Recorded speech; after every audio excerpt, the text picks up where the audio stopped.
o que seja a história da igreja de Tessalônica e tentar entender por que Paulo escolhe, na verdade, plantar uma igreja naquela região. Primeiro, quando Paulo vai a Tessalônica é, na verdade, uma cidade, aqui no caso então, uma da capital da região da Macedônia. A Macedônia está crescendo, ela está agora sobre os auspícios do Império Romano e muito forte. E como é uma cidade de porto, nós temos ali o Mar Egeu, né, saída para o Mediterrâneo, Paulo, na verdade, vê naquela cidade, naquele potencial de lugar, uma condição muito grande de ver o evangelho crescer dali como uma ponte missionária. Paulo vive, na verdade, é um estrategista, ele não visa só as pessoas. Paulo, na verdade, percebe que há um potencial, pastor Marcos, daquela igreja como potencial missionário para que o evangelho saia dali, além mar, para outras fronteiras. O apóstolo Paulo fundou a igreja de Tessalônica durante sua segunda viagem. Pode colocar o terceiro slide. Todo o roteiro pelo qual o apóstolo Paulo passou para chegar em Tessalônica. Agora é interessante que Paulo não está escrevendo essa carta de Tessalônica. Ele, na verdade, está escrevendo essa carta de Corinto. Ele está em Corinto, escrevendo a igreja que ele plantou e ficou forte, mas uma igreja que ele plantou em apenas 3 semanas. 3 semanas. Imagino eu, Carlos Fernando, se eu tenho um missionário capaz de plantar uma igreja em 3 semanas. Meu Deus, olha, o evangelho teria tomado o Rio de Janeiro todinho, Maria, né?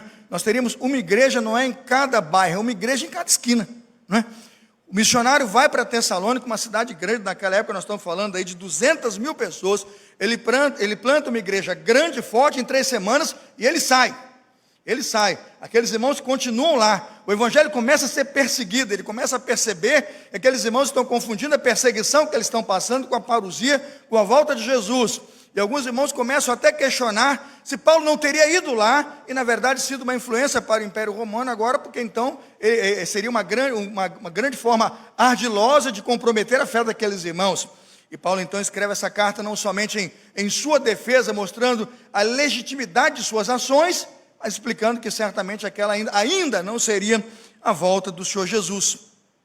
Quando penso nisso, a cidade de Tessalônica, então, como importante cidade de campo missionário, o apóstolo Paulo, há que se lembrar que aquela cidade foi chamada primeiramente de Terma. Não sei se conseguiu baixar os slides, faz assim para mim, conseguiu baixar, não conseguiu baixar no e-mail os slides, ok, tudo bem. Quando o apóstolo Paulo vai para lá, aquela cidade teve como primeiro nome Terma, não é Terma, uma cidade já com o nome Terma, por quê? Porque ela tinha águas quentes, como fonte de águas quentes, talvez como Caldas Novas, não é isso? Acho que Poços de Caldas, Caldas Novas, né? Em Goiás nós temos isso, você já foi lá, né? Tem aquelas águas quentes, sai da terra aquela água quente, você vai para o hotel, vai no frio mesmo, quando você mergulha, não tem qualquer problema. Esse negócio de termas tem muito a ver com aquela história de Laodiceia, onde aquelas fontes de águas quentes são tão fortes, que até a água para beber é morna. Até a água para você beber é morna, porque todo o subsolo da cidade é aquecido. Pensando que o nome era Termas, você pergunta, quando é que a cidade de Termas passou a se chamar então Tessalônica? Ela passa a se chamar Tessalônica no exato ano de 315 a.C. Ela recebe esse nome Tessalônica em memória ou em honra à esposa do grande conquistador e a filha de Alexandre o Grande, né? A neta de Filipe. Quando ela se casa, o seu marido dá o nome da cidade de Tessalônica, o nome Tessalônica em homenagem a ela. É mais ou menos como se visse Pedro, aquele nosso imperador, que botou uma cidade para si, chamou Petrópolis, cidade de Pedro, e não satisfeito em ter Petrópolis, a cidade de Pedro, ele botou a Teresópolis, né? Que é a cidade de Teresa, Teresópolis, né? Ele coloca na cidade de Teresópolis o nome de sua mulher. Tessalônica, na verdade, não é nada mais nada menos do que então um fenômeno da mostra do poder daquela gente, né? E do poder conquistador de Alexandre o Grande, que tem ali na expressão nominal do nome de sua filha, colocada numa grande cidade, a demonstração do seu poder.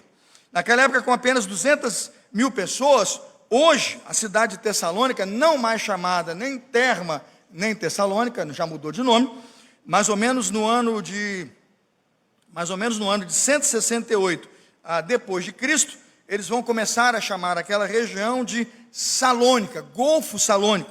E em 1912 ela deixa de pertencer à região da Macedônia e passa a ser a segunda maior cidade da Grécia. Atenas seria a primeira maior cidade da Grécia, e agora então Salônica, como é hoje conhecida, com 325 mil habitantes hoje, e mais ou menos 1.300.000 habitantes. No município, nós temos em Salônica hoje a segunda maior cidade. Por que eu estou dizendo isso? Porque o apóstolo Paulo tinha o costume, irmãos, de começar a pregar o evangelho para os judeus, Atos 17:2. E ali não foi diferente, ele começa pelos judeus, mas ele percebe que são exatamente os judeus que começam a perseguir o evangelho, e ele parte diretamente para a evangelização dos gentios, e alcança em Tessalônica e em Filipos as duas maiores igrejas para evangelização do povo gentio. Por que esse dado é importante? Porque Paulo era estratégico. Porque Paulo, pelo Espírito Santo, foi estratégico. E muito mais do que estratégico, Paulo foi um homem movido pelo Espírito Santo.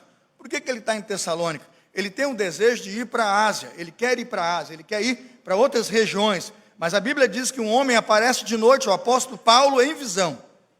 Aparece o apóstolo Paulo em visão e dá a seguinte ordem: passa a Macedônia e, vamos repetir a citação, passa a Macedônia e ajuda-os. Quando o apóstolo Paulo vê aquela visão, ele decide ser obediente, e é passando a Macedônia, seguindo para Filipos, entrando em Tessalônica, que Paulo cumpriu, na verdade, a grande visão e a grande orientação do Espírito Santo, de naquele momento alcançar igrejas que alcançariam futuras e outras gerações. Pensando nisso então, a pergunta é: por que Tessalônica se tornou uma igreja tão relevante, tão importante, e na verdade se registra nesse capítulo que Tessalônica é uma igreja missionária? Eu coloquei o tema, irmãos, pessoas, e um grupo de pessoas, e o tema é, na verdade, vidas que ecoam a palavra do Senhor. Por quê? Porque eu vejo em Tessalônica um grupo de irmãos e um grupo de pessoas que decidiram, pela sua própria vida, se tornarem ecos da palavra de Deus.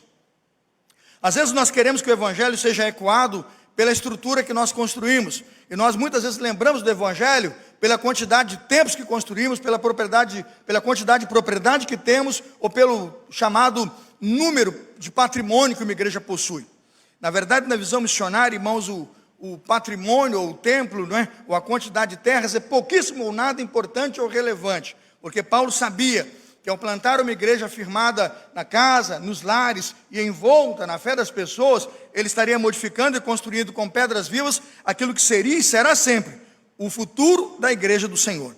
Como essas pessoas ecoaram este evangelho e como essas pessoas se tornaram, na verdade, uma caixa de ressonância para o evangelho. Em primeiro lugar, porque eles tinham absoluta certeza e foram lembrados da certeza que tem que ter sobre sua salvação. O primeiro ponto dessa mensagem versa sobre a certeza da salvação.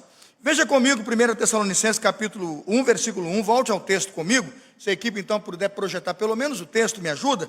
1 Tessalonicenses 1:1 diz assim: Paulo, Silvano e Timóteo, a igreja dos Tessalonicenses. Por que Paulo começa a sua carta? Primeiro, lembrando que há 3 autores aqui da carta. Paulo não reivindica a autoria somente para si, Paulo, Silvano e Timóteo, mas ele diz a igreja de Tessalônica. O que significa a igreja? A palavra igreja aqui nada mais nada menos significa do que um povo chamado para fora. Repita comigo: chamados para fora. Repita: chamados para fora. Quando eu disser igreja, não é? Quando eu disser igreja, eu queria que a sua mente acendesse a luz e pensasse exatamente na expressão chamados para fora. Quando nós perdemos a dimensão de que fomos chamados para fora, nós nos esquecemos o que salvação significa. E perdemos a dimensão do que salvação é. Nós fomos transportados, irmãos, do reino das trevas para o reino quê? Da maravilhosa luz. Nós fomos retirados de uma vida de condenação e pecado, nós que estávamos mortos em nossos delitos e pecados, e fomos transportados para o reino da sua glória. Quando alguém menciona a palavra salvação, deve todos os dias agradecer a Deus pelo plano redentor de Deus para buscar a sua igreja, e dizer assim todos os dias: obrigado, Senhor, porque eu sou parte disso. Quantas vezes nós perdemos essa dimensão, e é por falta dessa dimensão que mergulhamos em nossos pecados, que mergulhamos em nosso descaso, e que porventura, sabe, Miqueias, deixamos de pregar o evangelho, porque nós não temos mais a dimensão, ou perdemos a dimensão de que aquele que ainda não tem Jesus e não confessou Jesus, está morto, perdido e condenado nos seus delitos e pecados. A Bíblia diz: aquele que crê já está salvo, mas aquele que não crê já está o quê? A gente diz isso às vezes com uma facilidade, né? Mas se esquece que às vezes o que você está dizendo é que nós estamos deixando lá do outro lado na condenação o meu filho, o seu filho, o nosso filho. Quem sabe hoje, desse lado de lá, esteja o seu marido, ou você que está aqui sem a esposa, a sua esposa. Quem sabe você está na igreja e seus pais ainda estão do lado de lá. E aqui, na verdade, eu entendo por que Paulo se preocupa em escrever aquela carta a Tessalônica. O que ele está dizendo? Não perca a visão de sua salvação. Tenha domínio e certeza de sua salvação, porque é com certeza e com convicção que você vai anunciar isso. Porque se você não tem convicção da realidade que você viveu, se você não tem convicção da realidade espiritual na qual você estava, significa dizer que suas convicções poucas ou incertas darão a você a certeza de estar aqui. É mais ou menos assim: se eu estou certo, bem, não estou perdendo nada, estou aqui, e se eu estiver errado, eu estou aqui, fiquei bem, quem está lá não está perdido. Isso não é verdade. A Bíblia diz que, irmãos, em nenhum outro há o quê? Salvação, porque também debaixo do céu nenhum outro nome há dado entre os homens, pelo qual devamos ser salvos. O que nossa igreja precisa ter, e cada cristão precisa ter, é a certeza de sua salvação. Veja como o versículo 5, 1 Tessalonicenses 1,5, o apóstolo Paulo, na minha versão, coloca a palavra certeza com muita força. 1 Tessalonicenses 1,5. Porque o nosso evangelho não foi a vós somente em palavras. Não sei se consegue colocar o texto bíblico. Se puder abrir a versão da Bíblia e colocar para os irmãos, né? 1 Tessalonicenses 1,5. Porque o nosso evangelho não foi a vós somente em palavras, mas também em poder e no Espírito Santo, e em muita certeza. Olha lá, ó. E em pleno o quê? Convicção. A palavra em plena convicção. Irmãos, quando o indivíduo está convencido de um argumento, a capacidade que ele tem de argumentar é outra. Quando o indivíduo se convenceu da sua tese, o diálogo dele com a pessoa é outro. É quase impossível ou tremendamente difícil que alguém possa dissuadir você de sua convicção. Quando você não tem convicção, você entra num debate para ser convencido. E, obviamente, o melhor debatedor e o melhor argumento vai levar você. Porque você entrou ali para se convencer. Percebe? Você entrou ali para se convencer, para assumir uma posição. Isso é que a política faz, né? Coloca lá o debate dos candidatos. E você está ali para ver, vamos ver quem me convence. E no final você vai para aquele candidato ou para aquele candidato, porque a proposta, ou a visão, ou a ideia que ele passa para você, lhe convenceu. Quando nós aceitamos a Jesus e queremos ser uma igreja missionária, a proposta que temos à igreja é: a igreja precisa ser convincente e estar convencida. E nada melhor do que o testemunho missionário do que a certeza da salvação. Saber absolutamente que sem Cristo estamos perdidos, e saber que com Cristo estamos salvos, e que é na verdade Cristo a solução para todas as pessoas que estão ao nosso redor. Esse é o tema da campanha. Repita comigo o tema da campanha deste ano: Cristo é a única esperança. Quando a igreja tem essa certeza e resgata isso, ela vai se chamar então uma igreja focada no plano eletivo de Deus. Ela é uma igreja dos eleitos do Senhor.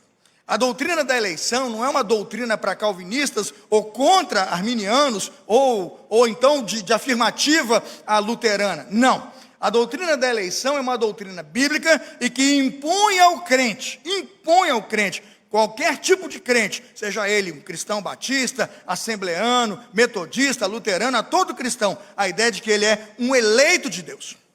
Quando Paulo trata com Tessalônica de sua eleição, logo no capítulo 1, ele vai dizer, eu creio que no versículo de número 4, 1 Tessalonicenses 1,4, ele trata do tema eleição com muita força para dizer à igreja: o que tem faltado a vocês no meio da tribulação, o que tem faltado a vocês no meio de toda essa perseguição, e veja, quando vocês se sentiram dúbios ou duvidosos, foi certeza e convicção de que o evangelho que vocês receberam é verdade, mas ele bota um elemento anterior, a certeza, versículo 4, de que vocês são eleitos de Deus. Ele diz assim: sabemos, irmãos amados de Deus, que ele o quê? Os escolheu. Se tiver outra versão, a palavra lá vai ser eleição. Quantos tem na sua Bíblia a palavra eleição? Levanta a mão. Quantos tem a palavra eleição? Quantos tem a palavra escolheu? Ok. NVI, revista e corrigida. A minha palavra eleição e a palavra escolher, eu usei no boletim a palavra escolher, é a mesma.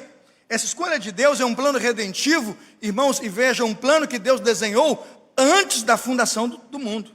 Quem disse isso? Não eu. Quem disse isso? O apóstolo Paulo na carta aos Romanos. Irmãos, muito mais do que Romanos, Paulo escreveu primeiro, e a sua primeira carta escrita, isso eu não tenho dúvida, alguns têm, eu não tenho, que Tessalônica é a primeira carta do apóstolo Paulo. Ele vai escrever em 2 Tessalonicenses, veja o texto aí, não a primeira epístola agora, vai ter que andar umas 3 páginas para frente. 2 Tessalonicenses 2, 13 a 14, Paulo vai defender absolutamente, com princípios claros, aquilo que vai mover uma igreja para missões: a certeza de sua salvação e a certeza da condenação daqueles que estão no pecado. 2 Tessalonicenses 2, 13 e 14. Vamos ler todos juntos? Esse texto é muito importante para a edificação da igreja, vai ser lido na tela. Vamos todos juntos? Mas devemos sempre dar graças a Deus por vós, irmãos amados do Senhor, por vos ter Deus elegido desde o princípio para a salvação em santificação do Espírito e fé da verdade, para que o nosso Evangelho vos chamou para alcançardes a glória de nosso Senhor Jesus Cristo. Ou seja, Deus, antes da fundação do mundo, elegeu a igreja dele, antes da fundação do mundo, elegeu a igreja dele, e ele vai chamando agora, por essa lista de nomes que ele declarou, a sua igreja, vai dizendo: igreja do Senhor, vocês são chamados para anunciarem em meu nome as grandezas daquele que vos transportou do reino das trevas para a sua maravilhosa luz. E esse é o único plano que eu tenho: que os meus eleitos sejam certos de sua eleição, estejam convictos de sua salvação, e que sua salvação seja, na verdade, uma mensagem poderosa pregada através de vocês ao mundo inteiro. Isso é a doutrina da eleição. Quantos creem nesse ensino? Levante sua mão. Quantos creem? Isso é bíblico, irmãos. Há uma ideia de que o Evangelho nós o detemos, e de que o Evangelho é a escolha, as escolhas que nós fazemos. Deus tem misericórdia de nós. As escolhas que fazemos têm a ver com a nossa liberdade, e a grande maioria da nossa liberdade é um desastre. O jardim mostra isso. Aquela árvore está lá para mostrar o escândalo de nossa liberdade, o quanto e o como nós seremos derrotados quando nossa liberdade estiver gritando mais alto: eu tenho vontade de comer o fruto proibido. Não é assim que grita? Eu quero esse conhecimento, eu quero saber essas coisas, eu quero me meter nisso, e justamente quero fazer porque não pode. É esse homem depravado, decadente, é esse homem decaído que está aí no mundo hoje. Porque a Bíblia diz: nós somos filhos do pecado, e em pecado agora já nos concebeu o quê? Nossa mãe. E a Bíblia diz que o Evangelho anuncia: todos nós estamos desgarrados como ovelhas, mas o Senhor fez cair sobre ele o quê, irmãos? A iniquidade de todos nós. E quando penso na doutrina da eleição, eu penso na beleza de que é, ao longo dessa nossa decadência, olhar para a cruz, encontrar na cruz um chamado para a igreja de Jesus. Defender então a perda da salvação, ou a ideia de que um cristão, quando salvo, pode perder a salvação, é o maior e o pior absoluto equívoco, trazendo fragilidade ao Evangelho, perdendo a operosidade da igreja e aquilo que precisamos como igreja para anunciar o Evangelho, a certeza de que vivemos uma fé absolutamente certa nos resultados conquistados por Jesus na cruz. É interessante que ele vai dizer aqui na expressão do capítulo 1, versículo 3, né? Lembrando-nos sem cessar da obra da vossa fé, do trabalho do amor e da paciência da esperança em nosso Senhor Jesus Cristo. Agora veja, da obra, capítulo 1, versículo 3, da obra da vossa fé. Eu botei aqui o trabalho que resulta da fé. A minha tradução, não sei se a tradução do telão é essa, capítulo 1, versículo 3, lembrando-nos sem cessar da obra da vossa fé. A outra tradução, eu creio que a nova, vai dizer, né? O trabalho que resulta da fé. O que significa? Nossas ações são resultados de nossas crenças. Concorda comigo? Nossas ações são resultados das nossas crenças. Se você crê, você pisa com convicção e diz: eu creio. Se você não crê, você dá um passo atrás. Por que você não vai lá naquele lugar ou não frequenta tal religião? Você diz: é porque eu não creio naquilo. É a sua incredulidade que tira você de lá, percebe? Ah, eu não frequento aquele lugar, eu não vou naquele estudo, eu não participo dessa tal seita ou de tal religião. Você diz: porque eu não creio naquilo. Eu também não. E minha incredulidade naquilo me tira de lá. Agora veja, quando eu estou no Evangelho, eu estou na igreja, eu tenho duas opções: ou eu tenho certeza e trabalho por essa certeza, ou eu sou ainda um cético e estou em dúvida. O que o apóstolo Paulo pede a Tessalônica é que eles não duvidem, e que o trabalho deles e que a ação deles seja resultado claro da fé que eles têm, ou seja, eles são eleitos do Senhor. Paulo pede, na verdade, que eles rompam o tempo de ignorância. A ignorância está ligada ao fato de desconhecer sobre algo ou não entender sobre algo. Paulo não deixa dúvidas do que é a doutrina da salvação e a doutrina da eleição, especialmente na segunda carta, já lemos aqui. Paulo pede: rompam o tempo da ignorância, vocês não são uma igreja ignorante. Segundo ponto, Paulo pede que eles rompam com o tempo da incerteza. O que é incerteza? Incerteza é diferente de ignorância. Ignorância é desconhecer algo, não entender ou não saber sobre algo. Incerteza é diferente. Incerteza é conhecer sobre algo, saber um pouco, mas não ter certeza suficiente de que aquilo é verdadeiro. É por isso, Rafael, que muitos dos nossos filhos saem da igreja. Eles ficam na igreja pelo tempo que tem ainda alguma convicção, alguma confiança. Mas quando a incerteza lhes toma, eles saem da igreja. Porque eles não passam, vejam, da incerteza para a fé. Eles não passam da dúvida para a fé. Eles ficam entre a credulidade e a incredulidade. E o dia que eles podem dar um passo atrás, eles dão. Mas o apóstolo Paulo diz que aos eleitos, tal incerteza é impossível. Porque eles não só conhecem sobre algo, mas eles foram trazidos para dentro de algo que mais forte do que eles pode colocá-los no caminho da salvação. Não foi você que me escolheu, mas eu vos escolhi a vós, para que vades o quê? E desfruto. Aí você diz, então o que é certeza, pastor? Eu entendi a ignorância, eu entendi a incerteza, mas o que é a certeza? A certeza é a firmeza que se tem naquilo que se crê. Na verdade, a certeza é a firmeza que se tem naquilo que se crê ou afirma, e a capacidade de tornar evidente para todo mundo a sua convicção. O que Paulo esperou da igreja em Tessalônica é que a sua convicção fosse tão grande, e era, e que sua fé fosse tão demonstrável, e se tornou, a ponto de que sua salvação fosse conhecida não só onde ela estava, mas em toda a região onde daqueles cristãos se ouvisse falar. Aí chegamos ao segundo passo. Se o trabalho que resulta da fé é real, e se as nossas ações são fruto de nossas convicções, a sua pergunta é, para onde a certeza da salvação nos leva? Ela nos leva para o céu. Amém. A certeza de nossa salvação nos leva ao céu. Nós vamos ao céu certamente convictos que somos salvos. Mas a certeza da salvação absolutamente muda quem nós somos. Dá uma olhada no capítulo 1 de 1 Tessalonicenses, versículos 5, 6 e 7. Vê o texto. 1 Tessalonicenses, capítulo 1, versículos 5, 6 e 7. Olha o texto com precisão e você compreenderá absolutamente o que aconteceu quando eles passam agora da certeza da salvação para uma vida que demonstra e faz com que isso seja visível em convicções. Capítulo 1, versículo 5 em diante diz assim: porque o nosso evangelho não chegou a vocês somente em palavra, mas também em poder, no Espírito Santo e em plena convicção. A palavra convicção é forte aqui de novo. Vocês sabem como procedemos entre vocês em seu favor. De fato, vocês se tornaram nossos imitadores. E do Senhor, apesar de muito sofrimento, receberam a palavra com alegria que vem do Espírito Santo. Aí o versículo 7. E assim tornaram-se modelo. E assim tornaram-se modelo para todos os crentes que estão na Macedônia e na Acaia. Irmãos, quando um cristão se converte a Jesus, ele ergue sua mão ou confessa a sua fé e a professa quando um homem dá testemunho nas águas do batismo, quer seja do batistério, no Rio Jordão, ou no mar onde ele foi batizado. O que estamos dizendo é que esta capacidade de transmitir e de colocar aqui para as pessoas a sua convicção é missões em si. O apóstolo Paulo sabia o poder que tem do testemunho pessoal e elogia e destaca como missões se tornou algo forte naquela igreja, porque eles tinham a primeira e grande capacidade, a partir de sua convicção salvífica, no meio de uma grande provação, eles puderam testemunhar da verdade do evangelho. E essa gente não estava em posição confortável, não. Nem o apóstolo Paulo, naquele momento, estava numa posição absolutamente confortável para dizer, estão pregando o evangelho com liberdade, com conforto, não. Dá uma olhada em 1 Tessalonicenses capítulo 2, versículo 2, e veja o que é que Paulo está dizendo a respeito do momento em que eles estão vivendo do evangelho ali.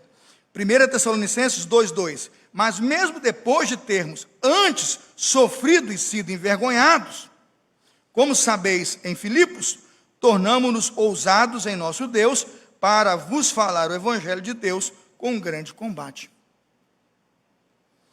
É mais ou menos, pastor Marcos, dizer assim, olha, a gente levou umas chicotadas ali, e foi mesmo lá na prisão de Filipos, né? Foram açoitados a noite inteira. Mas o que o apóstolo Paulo está dizendo é que esse tipo de sofrimento, esse tipo de vergonha que eles passaram, ele diz assim, não foi capaz de retirar a ousadia.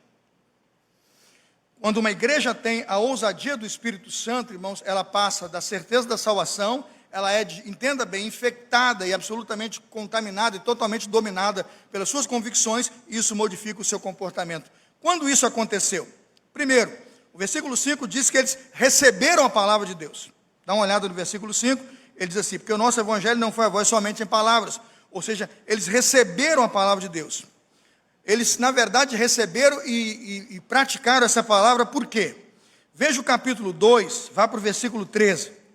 Capítulo 2, versículo 13, ele diz assim, por isso também damos graças a Deus sem cessar, porque havendo recebido de nós a palavra da pregação de Deus, a recebestes não como palavra de homens, mas segundo é, na verdade, como palavra de quem? Palavra de Deus, a qual também opera de forma eficaz em vós, os que crestes. Aquela gente não lia a Bíblia pensando que estava lendo a história do Homem-Aranha ou a última edição da Marvel. Não. Eles não leem a Bíblia como quem está lendo a Bíblia fazendo um joguinho de montar ou de caçar palavras, não. Eles não estão lendo a Bíblia, Maria Carvalho, como se fosse o jornal do dia com notícias do momento, que o façam se posicionar sobre o momento político ou até de governo, de Estado, e a situação em que estão mergulhados. Eles leram a Bíblia, sabendo que a Bíblia opera de forma eficaz dentro de nós e é capaz de nos transformar. As leituras da palavra e o estudo bíblico naquela igreja trouxeram frutos tão evidentes que a Bíblia diz, capítulo 1, versículo 9, que aquele povo deixou um dos piores pecados que praticava, a idolatria. Porque eles mesmos anunciam de nós que tipo de entrada tivemos para convosco, e como dos ídolos vos convertestes a Deus, para servir ao Deus vivo e... Só umzinho só, tá bom, obrigado. Para servires ao Deus vivo e verdadeiro.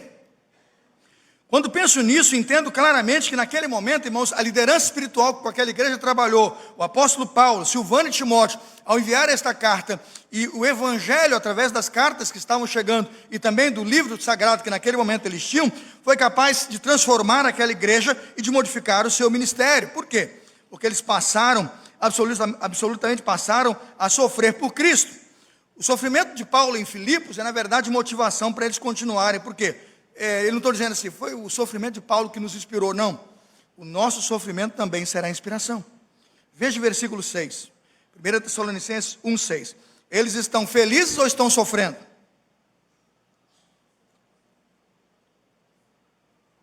Capítulo 1, versículo 6. Eles estão felizes ou estão sofrendo? De fato, vocês se tornaram nossos imitadores e do Senhor, pois, apesar, é como se dissesse, com pesar, no meio de muito sofrimento, receberam a palavra.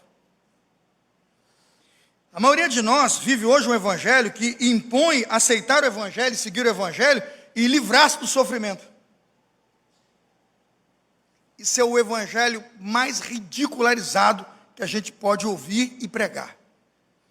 Apesar desse ser o evangelho que mais tem dinheiro, e do evangelho dos maiores tempos do Brasil, e nesses tempos está escrito, pare de sofrer, isso nunca será o evangelho. Nunca será o evangelho. E nenhuma das pessoas que se sentam naqueles bancos, quando ouvem aquelas palavras, são expostas ao evangelho, não são. São ensinos de homens. Seguem projetos dos homens, a cabeça dos homens.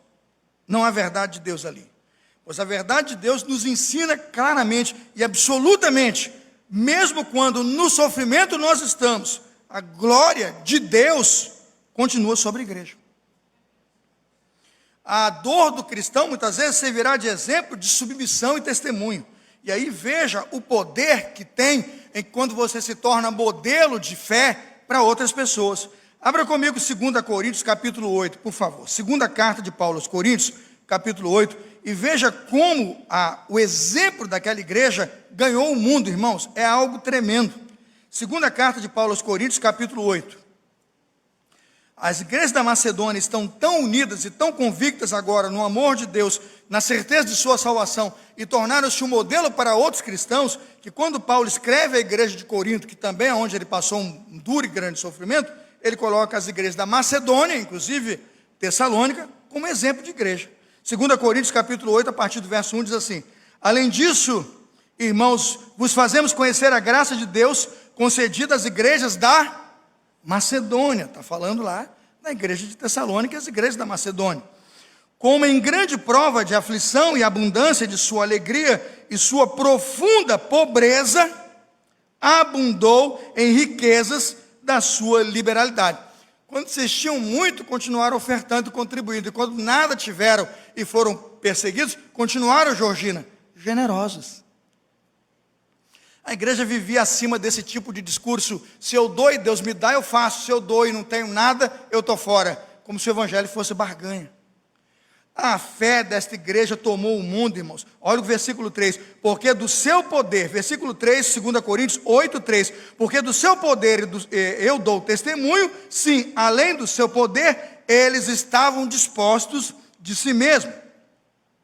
E você pode ir aí até o versículo 8, verificando quanto o apóstolo Paulo elogia estas igrejas da Macedônia, porque com riqueza e prosperidade serviram, e quando lhes faltava recursos, ainda assim chegaram junto com a obra do Senhor.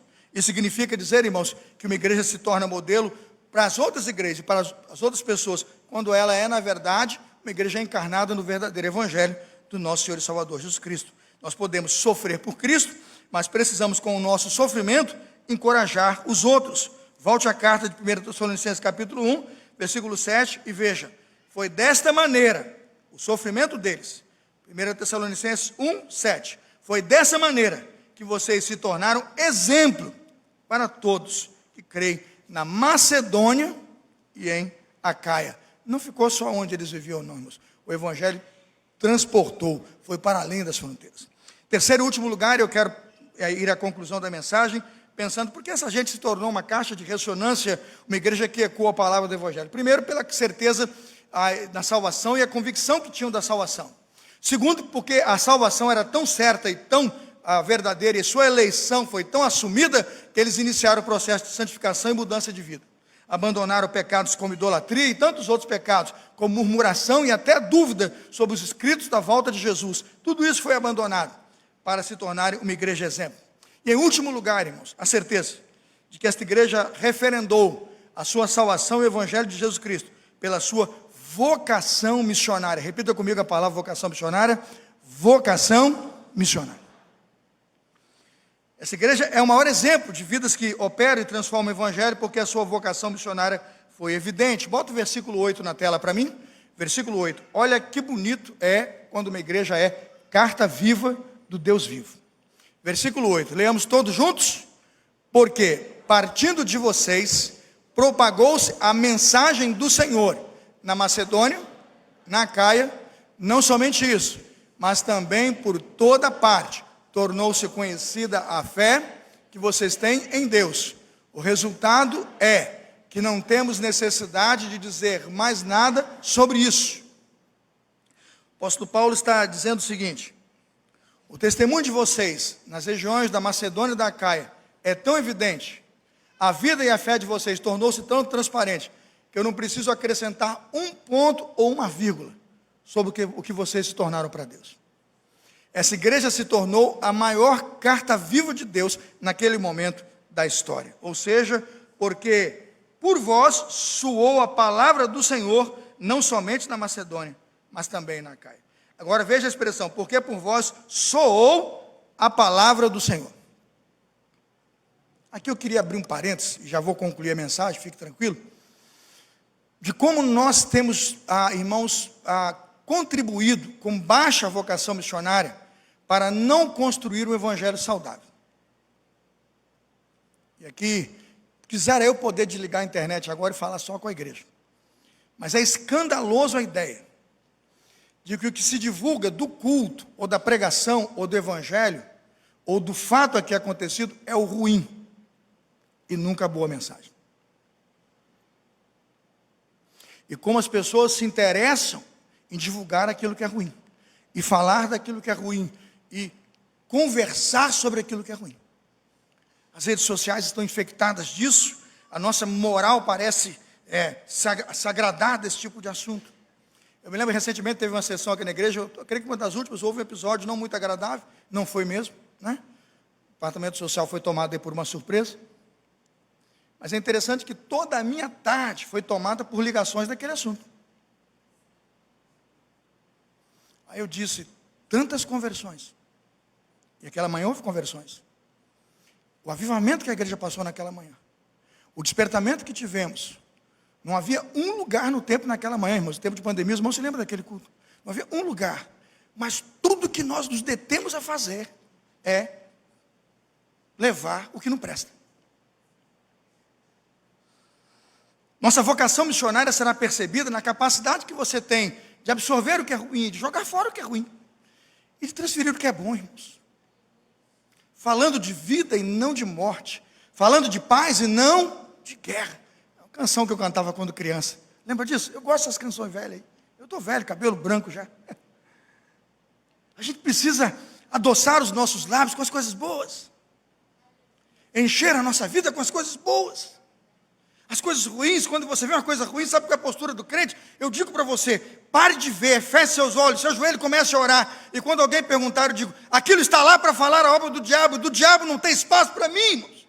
Do diabo não tem lugar na minha vida, eu sou do Evangelho, eu sou de Jesus, eu estou crucificado com Cristo, vivo não mais eu, mas Cristo vive o quê? Em mim. O que me impressiona na igreja de Tessalônica, irmãos, é que, veja, sofrimento. Se você estudar a carta, e eu gostaria de gastar o mês de outubro todo nela, você vai ver sofrimento, idolatria, pecado, um monte de coisa. Mas quando a carta chegou, e quando aquilo se fortaleceu enquanto certeza de salvação e convicção, irmãos, tudo que era picuinha ruiu, pá, caiu no chão. E só se levantou o evangelho, o amor, a pregação, a oferta. Quando as igrejas da Judéia precisaram de dinheiro, de onde veio o dinheiro? Da Macedônia. E aquela gente não estava no melhor da economia, não. Os índices da economia estavam lá embaixo. Mas aquela gente manteve todas as igrejas de Jesus e ainda chegou auxílio para Jerusalém quando precisou. Porque aqueles irmãos amavam a Deus acima de todas as coisas. Amém, irmãos? Não duvide da sua capacidade de desencorajar pessoas.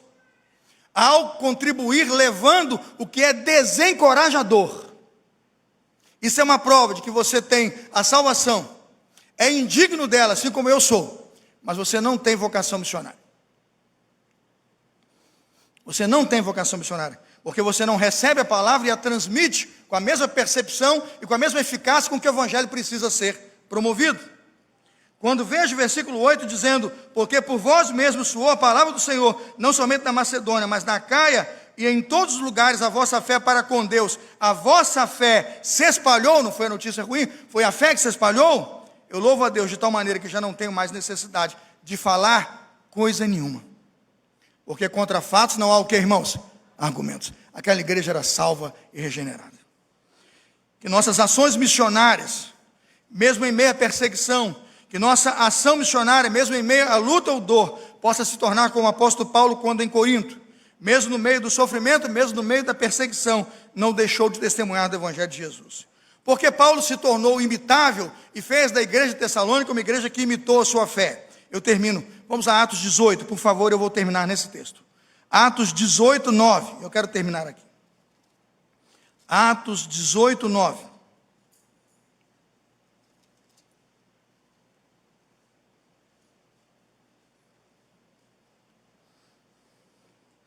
Atos 18, 9 e 10.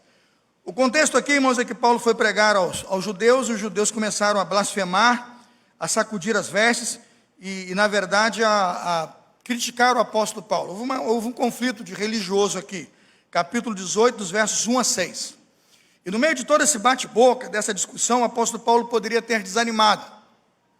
A primeira incursão e o primeiro grupo de pessoas a que ele testemunhou, o agrediram verbalmente e, em alguns casos, até fisicamente. Mas olha o que o apóstolo Paulo fez com a rejeição daqueles que rejeitaram o evangelho, como Deus agiu. Atos 18, 9. Ele está em Corinto. Então o Senhor falou a Paulo durante a noite em uma visão, não temas, mas fale e não te cales. Agora, por quê? Porque o resultado da obra missionária não é o teu sucesso ou a tua fama. É a minha glória. Paulo tinha acabado, irmãos, de iniciar o projeto em Corinto. E olha os números aqui, foi um desastre. Se o departamento de missões estivesse reunido para fazer a leitura dos resultados, Vamos exonerar o missionário, porque coitado, né? Ninguém dá ouvido para ele, ó. Está aqui, ó. Os números, o resultado é o pior possível. A aceitação é zero. A perseguição estava no auge.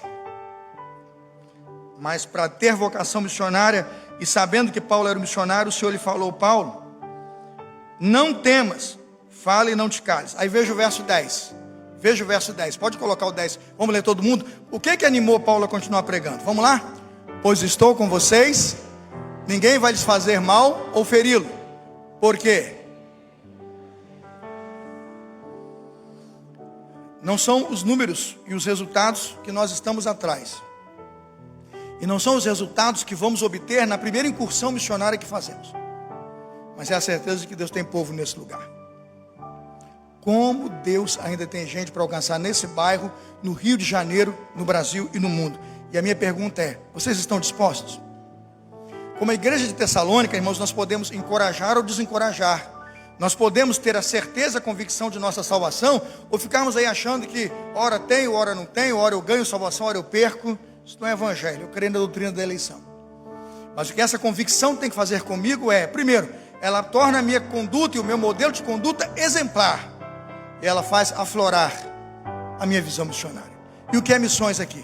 Irmãos, um comprometimento com o evangelho dentro da pessoa e dentro da comunidade onde ela vive, de tal maneira que onde ela está, os ecos do evangelho, por isso o tema é ecoar, os ecos do evangelho, o som do evangelho vai para além das fronteiras. Foi por toda a Macedônia, irmãos, e passou as fronteiras da Acaia. Por quê?